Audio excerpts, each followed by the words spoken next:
23.50 Tokyo. Di sebuah apartemen terdapat seorang remaja yang sibuk membaca sebuah buku yang dipegangnya. Beberapa saat kemudian remaja itu pun menutup buku tersebut secara kasar, lalu melemparnya ke sudut ruangan. Jangan lupakan raut wajahnya yang kelihatan sedikit kesal.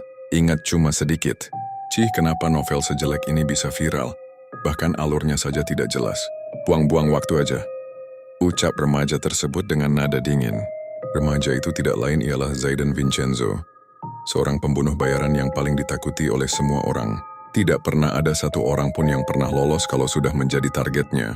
Walaupun begitu, tidak ada yang pernah melihat wajah asli Zayden karena selalu memakai topeng kalau lagi mengerjakan misi. Orang yang dibunuh olehnya akan terdapat bunga hingambana di samping mayatnya, dan orang-orang menjulukinya sebagai Shadow Darkness. Selain menjadi pembunuh bayaran, Zayden juga seorang mahasiswa yang sangat multitalenta dan idaman para perempuan tentunya. Namun tidak pernah ada yang berhasil menarik perhatian seorang Raiden Vincenzo. Novel yang berhasil membuat Zayden kesal tadi berjudul My Angel, yang menceritakan tentang kisah sang protagonis wanita yang bernama Bertha Livia Stewart, anak angkat Viscount Stewart. Viscount Stewart mengangkat Bertha sebagai anaknya karena wajahnya yang sangat cantik dengan rambut pirangnya yang tampak bercahaya.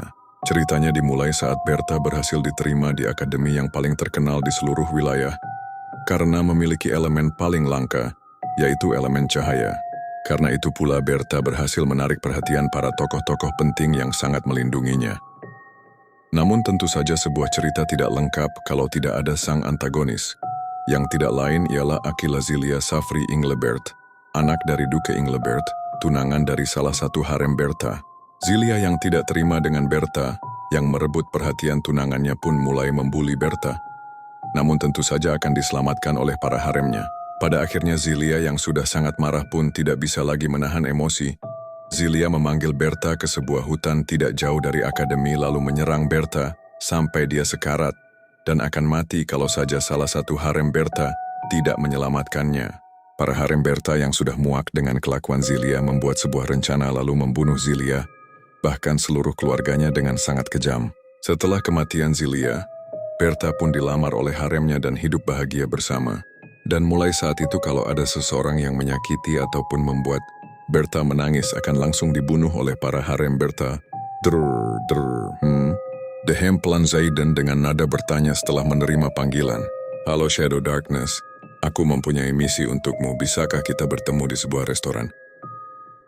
Ucap orang yang menelpon Zayden. Jawab Zayden lalu mematikan panggilannya dan langsung keluar dari apartemen tersebut menggunakan motor mewahnya. Saat sampai di tujuannya, Zayden langsung memarkirkan motornya dan hendak masuk ke sebuah restoran.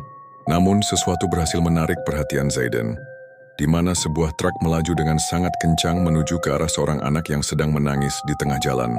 Zayden yang melihat itu pun langsung berlari secepat mungkin ke arah anak tersebut dan langsung mendorong anak itu ke pinggir jalan. Namun sangat disayangkan, Zayden yang tidak punya waktu untuk menghindar langsung ditabrak oleh truk sampai tubuhnya dipenuhi oleh darah karena bergesekan aspal dengan sangat keras, bahkan beberapa tulangnya sudah patah. Orang-orang yang berada di sana pun langsung berteriak histeris melihat kejadian itu. Beberapa orang bahkan langsung menelpon ambulan. Sialan, gumam Zayden sambil menahan rasa sakit yang menimpanya. Melirik pelan ke arah anak yang diselamatkannya dan menghela napas lega saat melihat anak tersebut tidak kenapa-napa. Lalu menutup matanya mengabaikan teriakan-teriakan orang di sekitarnya. Woi, cepetan panggil ambulan. Nak, jangan menutup matamu, bertahanlah. Bertahan. Hei, bu, matamu. Ambu, tang. Perlahan-lahan Zayden yang menderita rasa sakit yang amat parah mulai jatuh ke dalam kegelapan. Suara-suara yang terdengar mulai menghilang secara perlahan. Bukan karena orang-orang itu meninggalkannya, tapi dialah yang mulai menghilang dari dunia. Akhirnya aku bisa beristirahat lelahnya. Batin Zayden dengan senyum tipis di wajahnya. Lalu kesadaran Zayden pun menghilang sepenuhnya. Jika video ini menghiburmu, jangan lupa untuk like, komen, dan subscribe untuk tidak ketinggalan update-update narasi cerita berikutnya. Jangan lupa aktifkan tombol notifikasinya juga.